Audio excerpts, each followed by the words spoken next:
아브라함은 지금 깊은 잠에 빠져가지고 넓어져서 에라 모르겠다 하고 있는 순간에도 하나님은 일하신다고요. 누구를 위해서? 아브라함을 위해서. 왜? 아브라함이 선지자이기 때문에. 하나님 말씀 보겠습니다. 하나님 말씀은 창세기 20장 1절부터 7절까지의 말씀입니다. 다 찾으신 줄 알고 오늘 이 아침 우리를 향하여 주시는 하나님의 말씀입니다. 한 목소리로 다 함께 합독해 올리도록 하겠습니다.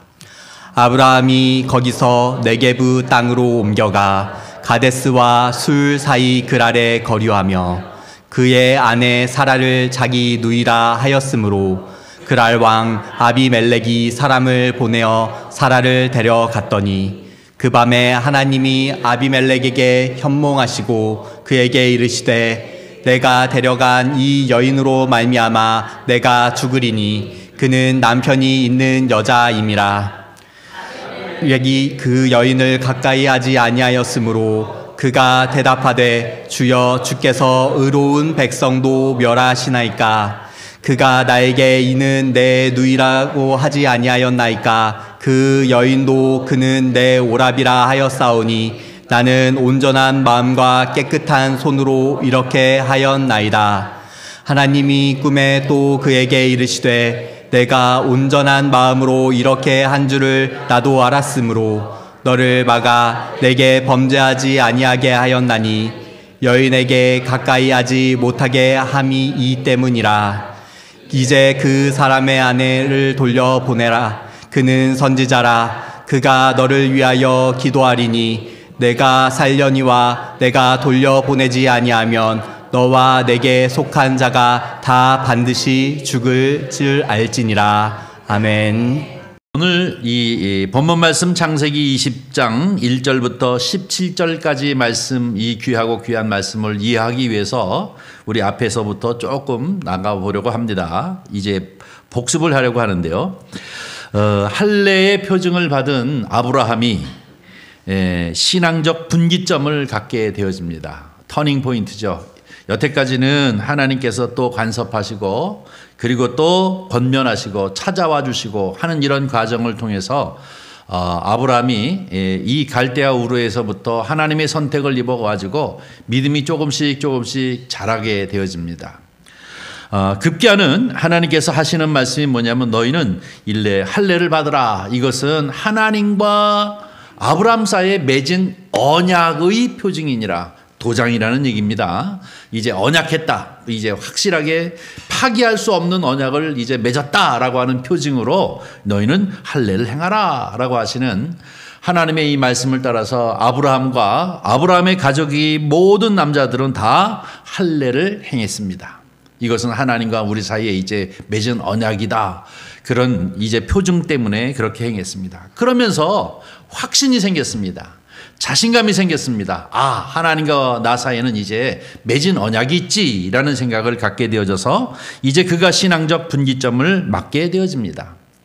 그러면서 그가 생각하기를 이제 나는 나보다 나를 더 잘 아시는 하나님을 전폭으로 의지하는 사람이야 하는 이러한 신앙적 자세와 고백을 가지고 살게 되어졌습니다. 여러분, 그래 이 아브라함이 달라진 표현이 어떻게 시작되어집니까? 하나님께서 천사를 동반해서 이제 아브라함에게 찾아오셨을 적에 아브라함은 사뭇 완전히 달라진 모습으로 하나님을 환대했습니다. 온 정성을 다해서 음식을 준비하고 하나님을 마음껏 대접했던 것이 성경에 나와 있습니다. 이것은 아마도 하나님께서 자기에게 주신 그 은혜를 입은 자로서 하나님 앞에 크게 은혜를 입었잖아요. 언약 백성이 되어졌다니 얼마나 큰 은혜입니까? 그 은혜를 입은 자로서 최선을 다해서 하나님을 이제 대접했던 모습이 바로 환대인 것입니다. 이것은 아마도 아브라함뿐만 아니라 저와 여러분의 삶의 모습이 되어져야 될 줄 믿습니다. 저도 여러분도 얼마나 하나님 앞에 큰 은혜를 입었습니까? 정말로 구원받을 수 없는 그런 존재인데 아들이신 예수 그리스도를 이 세상 가운데 보내주시고 또 보내주셨을 뿐만 아니라 온갖 고난과 고초를 당하시고 십자가에 달려 죽으심으로 말미암아 저와 여러분 사이에 언약적 백성이 되어졌기 때문입니다. 이래서 우리는 크고 큰 은혜를 입은 자들입니다. 그러기에 이 아브라함이 하나님을 향하여 늘 기쁨으로 환대하는 것처럼 우리도 환대의 자세를 가지고 살아야 될 줄 믿습니다. 그 다음에 하나님께서 이 아브라함에 대하여 어떤 자세를 취하시는가 하면 지난주에 우리가 함께 은혜를 나눈 것인데요. 이제는 내가 아브라함에게 속내를 보여줘야 되겠다는 것입니다. 내가 해야 할 일들을 아브라함에게 말하지 않을 이유가 없겠다라고 이렇게 생각하시면서 하나님의 뜻을 아브라함에게 이제 드러내 보여주셨습니다. 이것을 다른 말로 얘기하면 하나님의 뜻을 아브라함이 공유하기 시작했던 거예요. 하나님의 뜻이 무엇인지를 이제 아브라함도 그 마음 가운데 소유하게 됐습니다. 오직 하나님의 의와 공도를 행하여, 다시 말해서 공의와 정의를 행하여서 하나님의 나라를 이루려고 하는 것이 하나님의 원래적인 뜻이었습니다. 아브라함을 택한 이유도 여기에 있음을 이제 아브라함은 알게 되어졌습니다. 그런데 이 하나님께서 어떻게 하십니까? 이제 하나님께서 아브라함을 택하신 이유가 바로 여기에 있다라고 하는 것을 우리에게 분명히 가르쳐주고 있습니다. 이것이 창세기 18장 17절부터 19절까지 말씀인데요. 한번 다시 보도록 하겠습니다. 17절부터 19절 보면 여호와께서 이르시되 내가 하려는 것을 아브라함에게 숨기겠느냐라고 이렇게 말씀하시잖아요. 그러면서 아브라함은 강대한 나라가 되고 천하 만민은 그로 말미암아 복을 받게 될 것이 아니냐. 내가 그 자식과 권속에게 명하여 여호와의 도를 지켜 공의와 정의를 행하게 하려고 그를 택하였나니 이는 나 여호와가 아브라함에게 대하여 말한 일을 이루려 함이니라. 이 얘기가 뭡니까? 이제 아브라함, 넌 자격이 됐어. 너는 이제 자격이 됐어. 내 뜻을 네가 알고 나와 더불어 이 일을 하자는 얘기지 않습니까? 나와 더불어 이 일을 하자라고 하는 것이 여호와의 도를 지켜 공의와 정의를 행하게 하려고 그를 택하였나니 이는 나 여호와가 아브라함에게 대하여 말한 일을 이루려 함이라. 이제 아브라함과 같이 공동으로 이 일을 행하겠다라고 하시는 말씀, 그런 뜻을 이제 보였습니다. 그러므로 이제 아브라함이 하나님의 뜻에 참여하는 사람이 되어졌습니다. 그러면서 하시는 말씀이 내가 이제 온 것은 너를 만나는 것뿐만 아니라 소돔을 심판하러 왔다는 것입니다. 소돔을 심판하러 왔다. 그랬더니 아브라함이 하나님의 뜻을 알았습니다. 속내를 알았습니다. 그래서 아브라함이 어떻게 합니까? 탄원의 기도를 드리기 시작합니다. 하나님이 무슨 일을 하려고 하는 것을 이제 알았으니 어떻게 해요? 자기의 생각을 아뢰는 거죠. 탄원의 기도를 하는 것입니다. 하나님은 의로고 공평하신 분이신데 저 소돔을 심판하시려면 어떻게 하십니까? 거기에 만약에 50명의 의인이 있다면 그 의인과 악인을 같이 함께 다 멸하려 하십나이까? 그렇다면 하나님 공의의 하나님이 아니지 않습니까? 하고 이렇게 이 탄원의 기도를 하는 것 아닙니까? 그랬더니 하나님께서 하시는 말씀이 그래 50명이 있다면 내가 그 50명 때문에 악한 사람이 아무리 많아도 그들을 심판하지 아니하겠다. 그러나 50명이 안 된다는 얘기예요. 그랬더니 다시 한번 얘기합니다. 하나님 그러면 45명도 안 돼. 그러면 40명도 안 돼. 30명도 없어. 20명도 없어. 그러면 마지막으로 내가 하나님 앞에 탄원의 기도를 드리는데 10명이면 10명도 안 된다는 것입니다. 아브라함은 이제 비로소 하나님께서 하시고자 하시는 일에 동참하면서 이렇게 탄원의 기도를 드렸지만 결국 그렇게 10명조차도 되지 않았습니다. 아브라함은 바로 이 소돔이 멸망되지 않기를 위해서 간절히 기도했는데 이게 바로 중보의 기도이기도 하고 탄원의 기도이기도 하고 또 어떤 의미에서는 거기에 바로 자기의 조카인 롯이 살고 있기 때문에 어떻게 해서든지 이 소돔성이 멸망받지 않기를 위해서 끊임없이 탄원의 기도를 했지만 하나님 바로 이 10명조차도 되지 않은 것 때문에 소돔성을 이제 심판하겠다라고 하나님이 결심하시는 것을 볼 수가 있습니다. 사랑하는 성도 여러분, 저희가 새벽마다 혹은 또 금요일마다 공동의 기도의 제목을 놓고 나라와 민족을 위해서 온 세계를 위해서 하나님의 구원의 역사가 이루어지고 그 하나님의 나라가 그 지경이 넓어지기를 위해서 우리가 충복 기도하는 이유가 바로 여기 있습니다. 아브라함처럼 하나님의 속내를 우리가 알고 있기 때문에 하나님께서 하시고자 하시는 하나님의 뜻을 저와 여러분은 알고 있는 사람이 이미 됐습니다. 그러기에 우리가 새벽마다 눈물 뿌려 이게 지금 당장 내가 먹고 사는 문제가 아님에도 불구하고 이 나라를 놓고 기도하는 이유가, 전 세계를 놓고 기도하는 이유가, 하나님의 나라를 놓고 기도하는 이유가 바로 이 아브라함처럼 하나님의 뜻을 공유하고 있기 때문에, 하나님의 뜻을 아는 사람들에 속하여 있기 때문에 저와 여러분은 이 탄원의 기로, 이 중보의 기도를 하는 줄 믿습니다. 여러분에게 희망이 있는 것입니다. 이 세상이 희망이 없다 할지라도 그래도 여러분의 기도가 곧 희망이 되어지는 줄 믿습니다.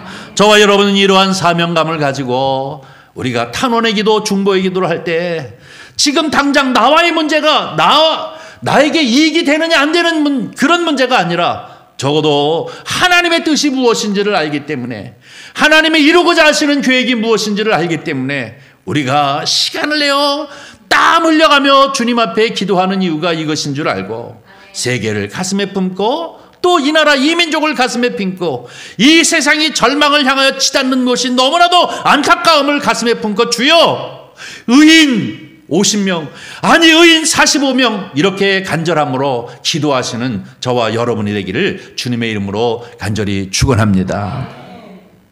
오늘 본문 말씀으로 이제 돌아가려고 합니다.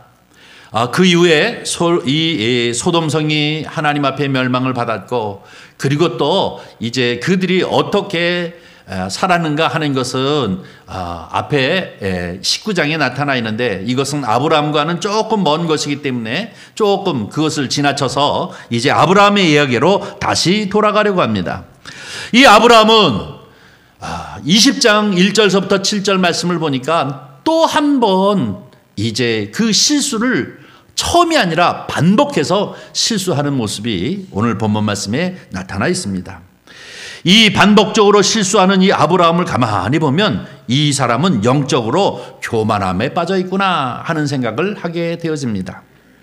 여러분, 교만을 국어사전에 찾아보니까 뭐라고 얘기하고 있냐면 뽐냄, 한임은 건방짐, 또 더 나가서는 잘난 척함이라고 표현하고 있습니다. 교만이라고 하는 것은 많이 알아서 교만한 것이 아니라 했잖아요. 그렇지 못하기 때문에 괜히 잘난 척하고 괜히 뽐내고 괜히 건방지고 하는 것을 말하는 것인데요. 이것을 신앙적으로 얘기한다고 하면 무슨 의미냐면, 이 신앙이라는 것이 있잖아요. 정체하지 아니하고 계속 성장하고 또 성장하고 은혜의 삶을 살아가는 사람은 교만할 수가 없습니다. 매일매일의 은혜가 필요하고 매일매일의 하나님의 그 역사하심이 필요하기 때문에 교만할 수가 없습니다. 그런데 신앙적 교만도 마찬가지잖아요. 이 신앙적 교만도 무슨 얘기냐면요, 정체되어져 버리면 교만해지기 시작하는 거예요. 신앙이 계속 소통하고 주님과 소통하고 주님의 은혜를 계속 갈망하고 공급받으면 교만하지 않는데, 이것이 정체되어질 적에 교만해지는 거예요. 뽐내고 싶고 옛날에 잘 나갔던 거 한번 드러내보고 싶고, 그러니까 건방을 떠는 거예요. 그리고 이제 자꾸 어떻게 합니까? 이 건방 떨고 뽐내고 싶고 또 잘난 척하고 싶어 하는 것이잖아요. 이것이 바로 신앙도 바로 교만에 속하는 것입니다. 그래서 신앙이 영적으로 교만해지는 이유는 무엇이냐면 정체했기 때문에 그렇습니다. 계속 은혜의 삶을 살고 계속해서 반복적으로 하나님을 의지하면서 살아간다고 하면 그것은 교만할 이유가 없는 것입니다. 왜 우리는 이렇게 추론하는가? 오늘 본문 말씀 보니까 거기서 어디로 내려왔냐면 그랄로 내려왔다라고 얘기하고 있는데요. 여기서 얘기하는 거기서라고 하는 것은 헤브론을 뜻하는 것입니다. 그런데 여러분, 헤브론은 어떤 곳입니까? 전번에도 설교 시간에 말씀을 드렸습니다만 만남의 장소이고 교제의 장소의 땅, 교제의 땅이 바로 헤브론입니다. 롯과 헤어졌을 때도 아브라함은 헤브론을 향해 가서 거기에 단을 쌓고 그리고 하나님과 소통했습니다. 하나님과 교제하는 이 교제의 땅 헤브론에 머물러 있었습니다.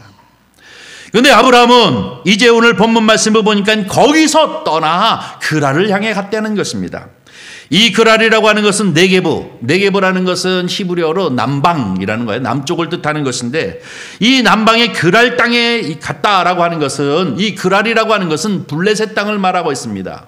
요즘으로 얘기하면 가자지구에 속하는 곳이죠.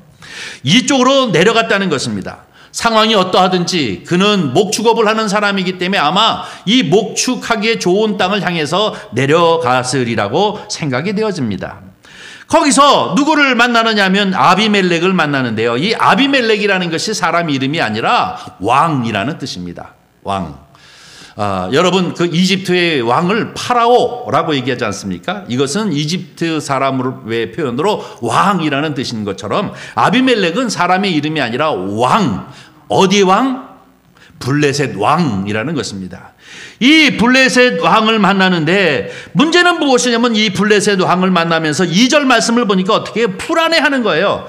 그 뭐라고 얘기합니까? 아브라함이 거기서 네게브 땅으로 옮겨가 가데스와 술 사이의 그랄에 거주하며 그의 아내 사라를 자기 누이라 하였으므로 그랄 왕 아비멜렉이 사람을 보내어 사라를 데려갔더니 라고 얘기하고 있습니다. 이 얘기가 무엇입니까? 신앙이라는 것은 말이죠. 뜨겁고 열정적이면 무엇이 싹 빠져나가는지 압니까? 불안이 빠져나가요. 그렇죠? 주여, 주님이 책임져 주시겠지. 죽이든 살리든 나는 주님 뜻대로 살겠습니다. 불안하지가 않아요. 믿습니다. 그냥 하면서 그냥 오늘을 사는 거예요. 오늘을 살다 보면 내일도 보장받고 또 내일이 오면 오늘을 살보면 내일을 보장받고 살아가는 것이 신앙생활입니다. 그런데 문제는 무엇이냐면 이 신앙이 슬그머니 정체하게 되어지고 그리고 신앙이 없어지면 무엇이 바로 들어오는 줄 압니까? 불안해지는 거예요. 내 노후는 누가 책임지지? 하면서 불안이 들어오기 시작하는 것이죠. 오늘 본문 말씀해 보니까 이 아비멜렉이라고 하는 왕을 만나게 되어지고 당시에 이 왕들은 다른 민족이 들어오게 되어지면 그 중에 여인들을 데려다가 자기의 볼모로 아내를 삼으려고 하는 것이 있기 때문에 지금 여기에 뭐라고 얘기해요? 아비멜렉이 사람을 보내요. 누구를 데려갔어요? 사라를 데려갔다고요. 아브라함의 아내인데도 불구하고 이 사람이 이 아내 때문에 자기의 목숨이 위태로워질 것 같아가지고 거짓말을 했어요. 누구라고? 누이라고 거짓말을 했기 때문에 그냥 데려가 버리고 말았던 것입니다. 오늘 이 말씀을 보면서 여러분 무슨 생각을 합니까? 창세기 12장이 생각나지 않아요? 창세기 12장에도 어떻게 합니까? 본토 친척 아비집을 떠나 내가 지시한 땅으로 가라라고 하는 이 아브라함이 이 하나님의 말씀을 붙잡고 가나안 땅에 들어왔었습니다. 가나안 땅에 들어서자마자 무슨 일이 생깁니까? 기근이 생깁니다. 그렇게 했더니 이 곡식이고 뭐고 풀이고 뭐고 하나도 나아지를 않아요. 그래서 그가 여태까지 살아온 방식으로 자기가 살았던 그랄을 향해 가려고 하면 우르로 향해 가려고 하면 너무나도 멀기 때문에 가장 가까운 곳 어디요? 애굽을 향해 갔습니다. 애굽을 향해 가면서 근심이 생겼어요. 신앙이 없으니까. 야, 파라오가 우리 아내를 뺏어가면 어떡하지? 우리 아내가 너무나 이뻐. 그래서 뭐라고 얘기합니까? 누이라고 하자. 그런 게 너도 살고 나도 사는 길이다 라고 하면서 이 애굽으로 내려갔다가 그만 아내를 빼앗겼어요. 그런데 그때도 또 극적으로 하나님이 어떻게 해요? 그 아내 사례를 구원해 주잖아요. 그래가지고 그냥 허겁지겁 어떻게 해요? 다시 가나안 땅으로 돌아옵니다. 이때의 창세기 12장은 그래도 아브라함이 어떤 상태였냐면 믿음이 아직 그렇게 깊이 자라지 않고 초보적인 믿음을 가졌기 때문에 이해한단 말이에요. 그런데 오늘 본문 말씀 바로 창세기 20장까지 오게 되어지면서 아브라함의 나이는 75세가 아니라 99세입니다. 24년이 지났습니다.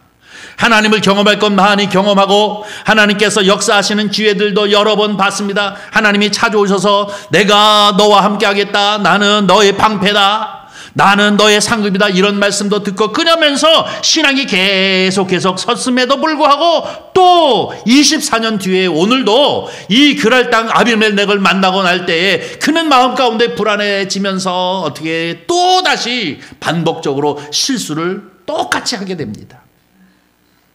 왜 그럴까요? 신앙이 없어서일까요? 할례를 받고 이 언약적 표정을 가지고 있었음에도 불구하고 왜 실수를 했을까요? 아주 간단합니다. 영적 교만. 다시 말해서 신앙의 정체성이 있었기.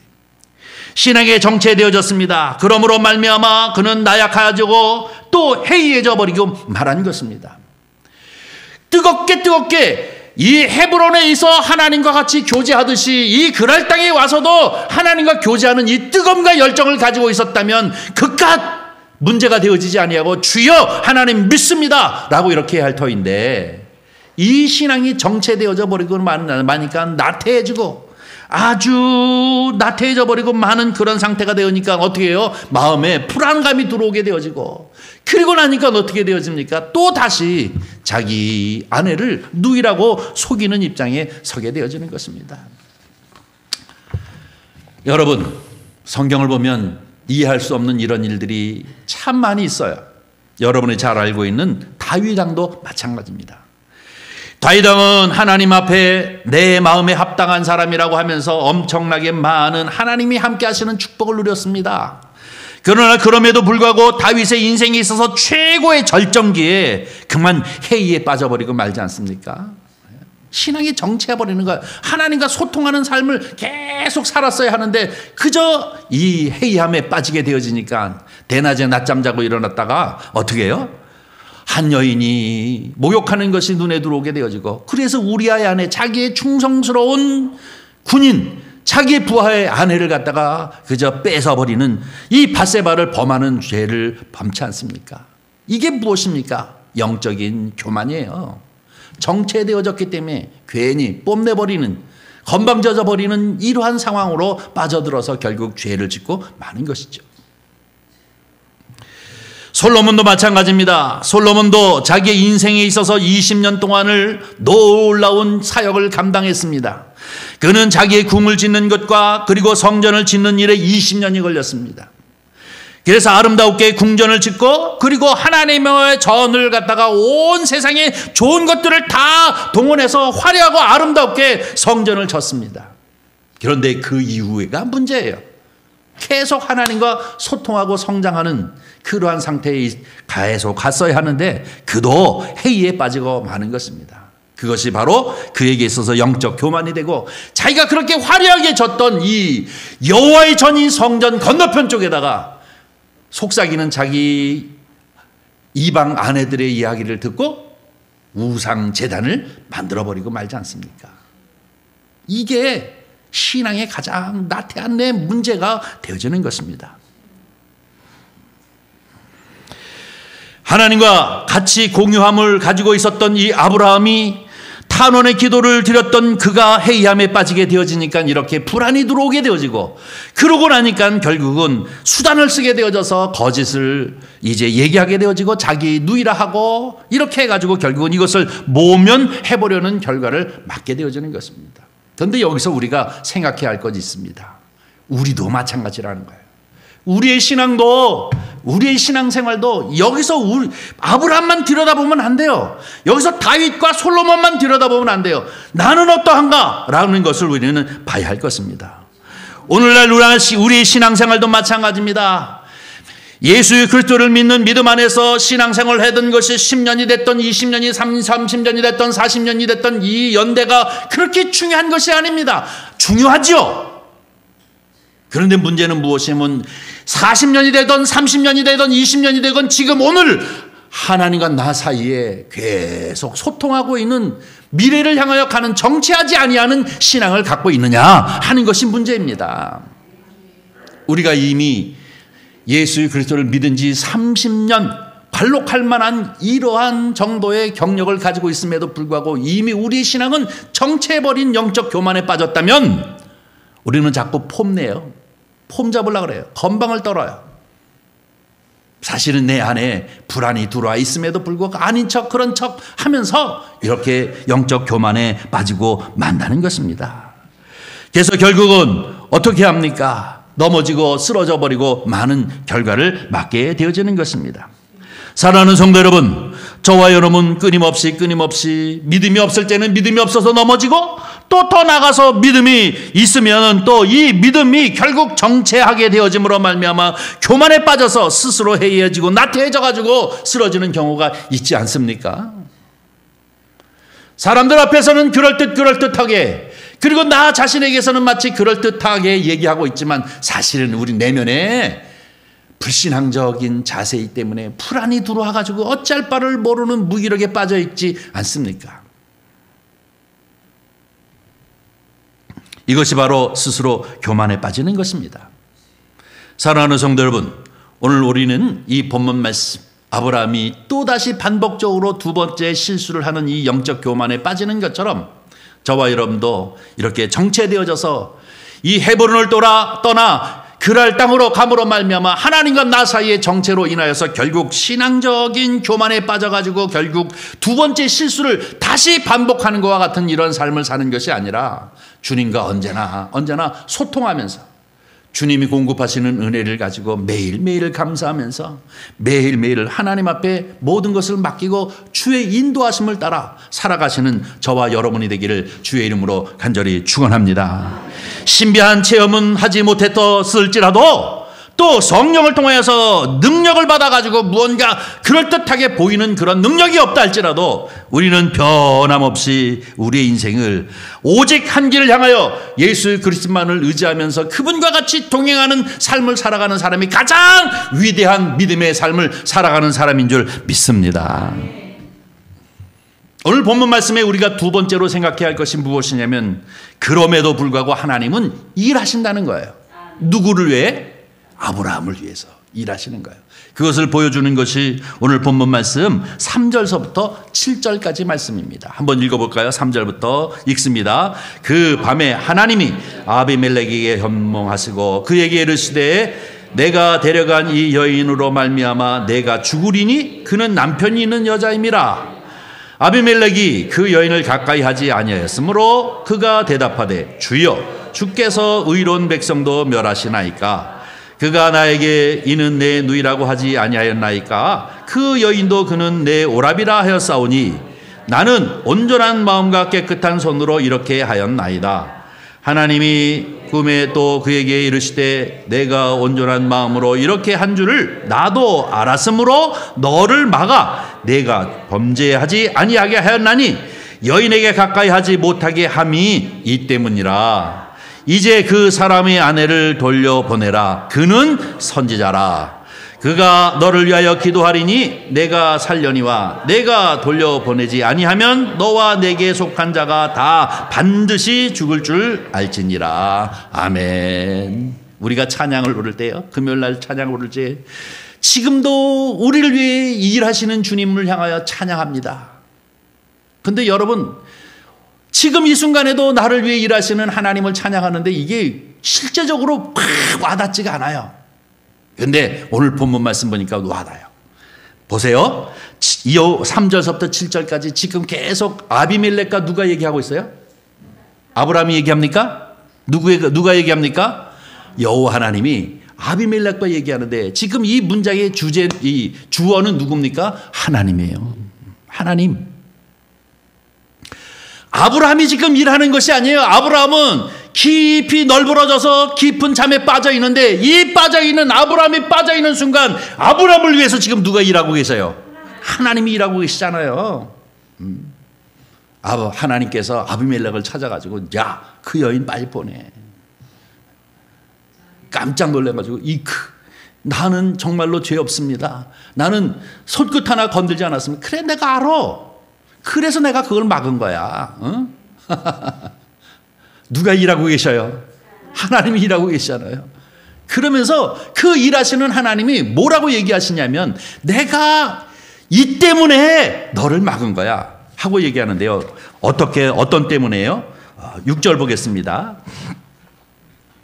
6절 보니까 뭐라고 얘기합니까? 하나님이 꿈에 또 그에게 이르시되 내가 온전한 마음으로 이렇게 한 줄을 나도 알았으므로 너를 막아 내가 범죄하지 아니하게 하였나니 여인에게 가까이 하지 못하게 함이 이 때문이라. 이 때문이 어떤 때문이에요?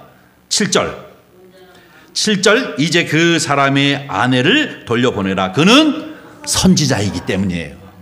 그는 선지자이기 때문에 내가 막아선 거라는 거예요. 아브라함은 지금 깊은 잠에 빠져가지고 넓어져서 에라 모르겠다 하고 있는 순간에도 하나님은 일하신다고요. 누구를 위해서? 아브라함을 위해서.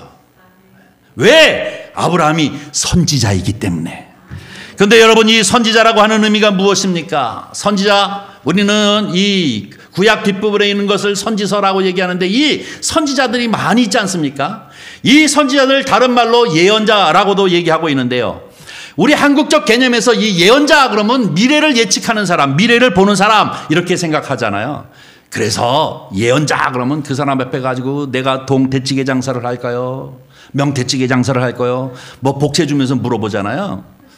그것도 뭐 그냥 교회 다니는 분들도 그렇게 물어보는데 기도 많이 하시는 예언자 권사님한테 물어본다고. 그런데 그런 예언이 아닙니다. 히브리어 이 예언자라고 하는 선지자라고 하는 나비라고 하는 뜻은 말이죠. 그렇게 미래를 바라본다는 예자가 아닙니다. 이 미래를 아는 예자가 아니라 맡긴다라고 하는 예자입니다. 맡긴다는 예자. 무슨 얘기냐면 예금할 적의 예자예요. 예금은 뭐예요? 돈을 맡기는 것 아닙니까? 예금할 적의 예자예요. 선지자. 이 나비라고 하는 것은 나중에는 납비라고 이렇게 표현하게 하는데요. 이 예금한다는 예자인데요. 무엇을 예금했니? 무엇을 맡겼을까요? 하나님 앞에 하나님께서 그에게 말씀을 맡겼다고요. 하나님이 지금 아브라함이 이런 상태에 있음에도 불구하고 하나님이 일하시는 이유는 뭐냐면 아브라함에게 말씀을 맡겼기 때문에 하나님이 아브라함을 위해서 지금 일하고 보호하시고 있다는 얘기가 오늘 본문 말씀 아닙니까? 그런데 무엇을 맡겼을까요? 아브라함을 택하셔서 너는 복의 근원이 되고 너로 하여금 큰 민족을 이룰 것이고 너로 하여금 후세에 많은 민족들이 일어날 것이고 또 왕들이 일어날 것이고 또 더 나가서 너를 통하여서 하나님의 의와 공도가 실행되어져서 하나님의 나라를 이룰 것이다 라고 하는 것이 하나님이 아브라함에게 맡기신 일이라고요. 다시 말하면 하나님의 일을 누구에게 맡겼어요? 아브라함에게 맡겼어요. 그래서 여기서 얘기해요. 이 때문이다 라고 하는 것은 그가 선지자 하나님이 아브라함에게 하나님의 일을 맡겼기 때문에 하나님이 아브라함을 위해서 지금 이 시간도 일하고 계심을 기억해야 될 줄 믿습니다. 그런데 저와 여러분에게는 하나님이 무엇을 맡겼을까요? 말씀을 맡겼어요. 다시 말해서 복음을 맡겼습니다. 그러기에 저와 여러분을 위해서도 하나님이 일하고 계시는 줄 믿습니다.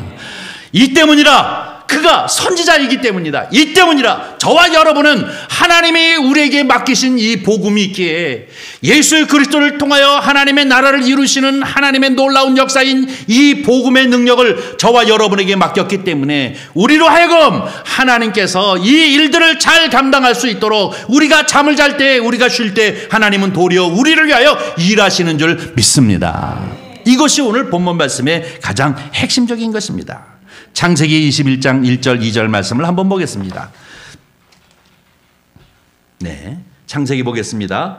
여호와께서 말씀하신 대로 사라를 돌보셨고 여호와께서 말씀하신 대로 사라에게 행하셨으므로 사라가 임신하고 하나님이 말씀하신 시기가 되어 노년에 아브라함에게 아들을 낳으니 라고 얘기하는데요. 뭐 어떻게 해요? 하나님이 말씀하신 대로 하나님이 말씀하신 대로 하나님이 말씀하신 대로 하고 얘기하면서 하나님이 아브라함에게 무엇을 맡겼는지 이 사람이 선지자라. 그렇기 때문에 아비멜렉에서 하나님이 구원하시는 그를 위해 일하시는 역사가 있는 줄 믿습니다. 사랑하는 성도 여러분, 오늘 우리는 이 본문 말씀 창세기 20장 1절부터 7절 말씀을 가지고 두 가지. 하나는 우리가 정체에서 영적 교만에 사로잡혀 있으면 안 됩니다. 두 번째, 우리는 선지자 하나님 앞에 복음을 맡은 자이기 때문에 하나님은 오늘도 우리를 위해 일하시고 우리와 함께 하신다는 사실을 기억하시기를 바랍니다. 그분께서는 적극적으로 성령님을 우리 안에 내주하셔 보내주심으로 말미암아 우리와 함께 하시고 우리를 위해 격려하시고 우리에게 힘을 주시는 분이 바로 우리 하나님이신 줄 믿습니다. 오늘 이 7절 말씀이 그건 아니까 너를 위하여 이제 그가 기도하리니 그건 너는 살 것이다는 얘기죠.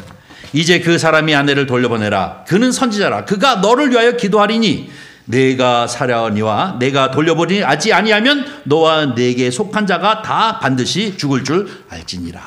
하나님이 우리를 보장해 주셨어요.